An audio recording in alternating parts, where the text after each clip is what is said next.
If somebody hasn't fully and permanently overcome their struggles with chronic anxiety, that says nothing about them or their capabilities or their potential or their future, and everything about the methods they've been using so far to try to fix the problem. So in this 5-part series, I want to cover the top 5 most important things that we need to address in order to make sure that somebody can finally overcome these struggles once and for all. So in today's video, we're going to talk about the Cortex pathway. We've got 2 pathways in the brain that we're going to cover. Today's pathway we call the Cortex pathway. The Cortex is the wrinkly grey matter around the outside of the brain. It's the part of your brain we can consider your conscious mind to reside. It uses language, intellectual thoughts, logic, and analysing. And one of the fundamental principles for us to understand is that anxiety is not something that happens to you. It's not a disorder, it's not a condition, it is a learned behavior. Now, that does not mean that you learnt it on purpose. It doesn't mean it's your fault or that you're to blame, because these things are learnt unconsciously without you even realizing what you're doing, and accidentally. Nonetheless, they are still learned. And the good news about that is that once we can take what was happening unconsciously into the conscious experience, then we have the power to change it. So sometimes we can develop thinking habits in our cortex that then leads to anxiety. So here's a couple of examples. One of them is chronic worry. When somebody is worrying constantly about stuff, sometimes there's a flavor of the month about what they're specifically worrying about. It might be to do with your health. It might be about losing your job. But whatever it is, you focus on that thing and you constantly worry over it, and it just goes around this repetitive cycle and seems to go nowhere. Sometimes you worry about anything and everything. Sometimes you worry about your worrying and you think, what's wrong with me? But in every instance, the outcome, what you're trying to achieve unconsciously when you're engaging in chronic worry, is you're trying to give yourself absolute guarantees that bad things can't happen, won't happen, and will never happen. It's a strategy that you've learned to try to give yourself certainty. It's just not a very reliable strategy, because the future is infinitely unpredictable. We have no idea what's going to happen in the next 5 seconds. You don't even know if an asteroid's going to hit the Earth. We can't predict the future. If you could predict the future, then you'd be doing a lot better on the stock market. We can't predict the future. We have no guarantees. But what we're trying to do is we're trying to give ourselves guarantees in an environment where there are no guarantees. So let's take losing your job as an example. If you worry about, oh my God, what if I lose my job? Then you try to reassure yourself that that can't happen. So you start with something like, well, my boss is really happy with the work that I've been doing so far, and my colleagues tell me that I'm doing a great job. And yes, I've taken on some new responsibilities, but my boss is reasonable and they understand that this is new for me and that I'm learning. But no amount of arguing with yourself or using logic or using analyzing gives you the 100% guarantee that losing your job is impossible. And so because you don't get that level of certainty that you're looking for, you don't get that absolute 100% guarantee, you go to the next level, which is to try to reassure yourself that you're infinitely protected anyway. And so you say, well, if I did lose my job, then I'd get another job anyway.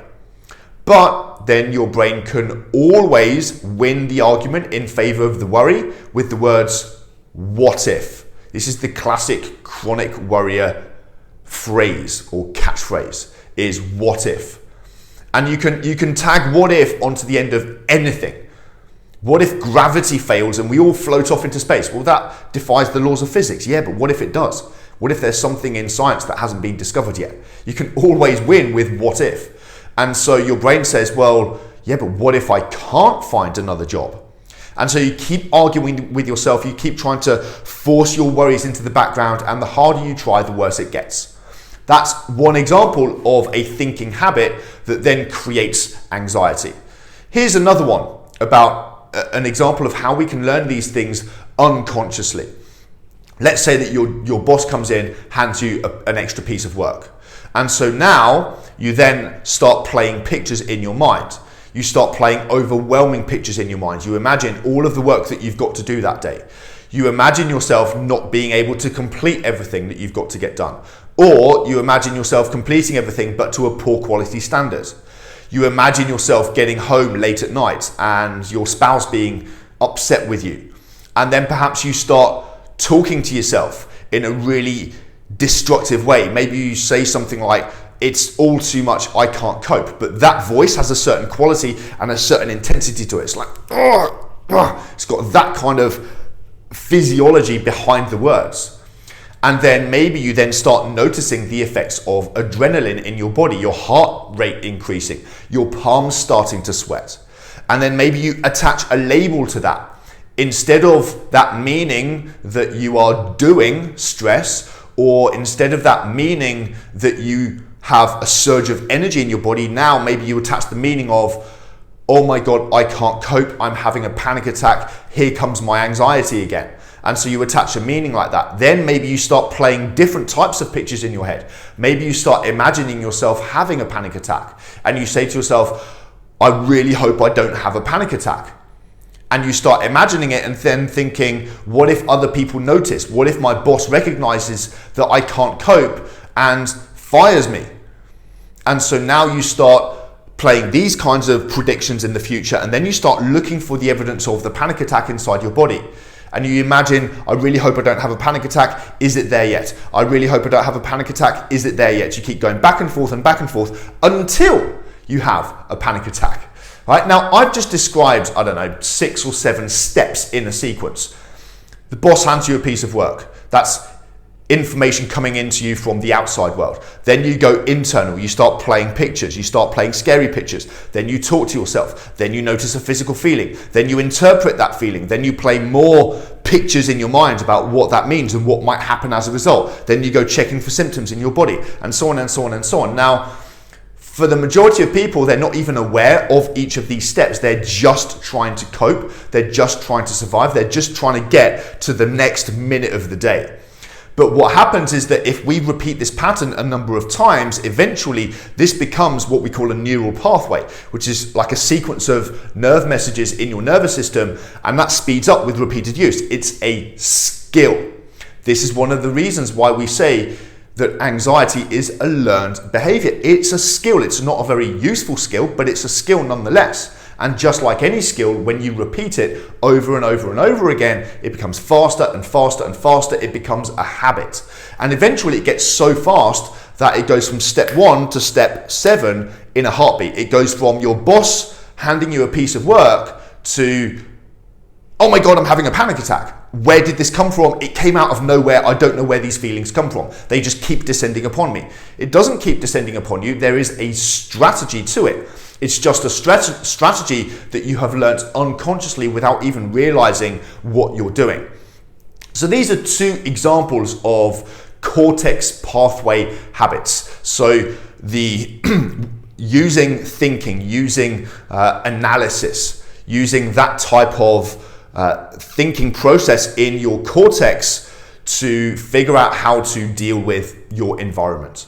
And these are just habits that are not useful, that then send a signal to the second part of your brain, which we're going to discuss in our next video. But that's the part of your brain that then triggers anxiety. It triggers fight or flight. It perceives this as a threat to your survival, and it gets you ready for action. It gets you ready to run away. It gets you ready to fight. And that's where the anxiety comes from. That's where panic attacks come from, and so on. So what we need to recognize is that 1, these things are learned, and 2, we can unlearn them. We can replace them with alternative strategies. Now, upon hearing this, quite a lot of people then start doing anxiety about there's so much to learn. There are so many different thinking habits that are causing these problems, and I need to identify all of them. I need to find all of my blind spots so that I can unlearn these behaviors. Well, that's one approach, but it's a very overwhelming approach that often leads to yet more anxiety. And the good news is there's just one thing that you need to learn, which is to learn how to regulate your emotional state of being from the inside, because every single one of these thinking habits, every single one of these strategies is a way for you to learn how to cope with your environment. Now, which strategies your nervous system, your brain makes available to you.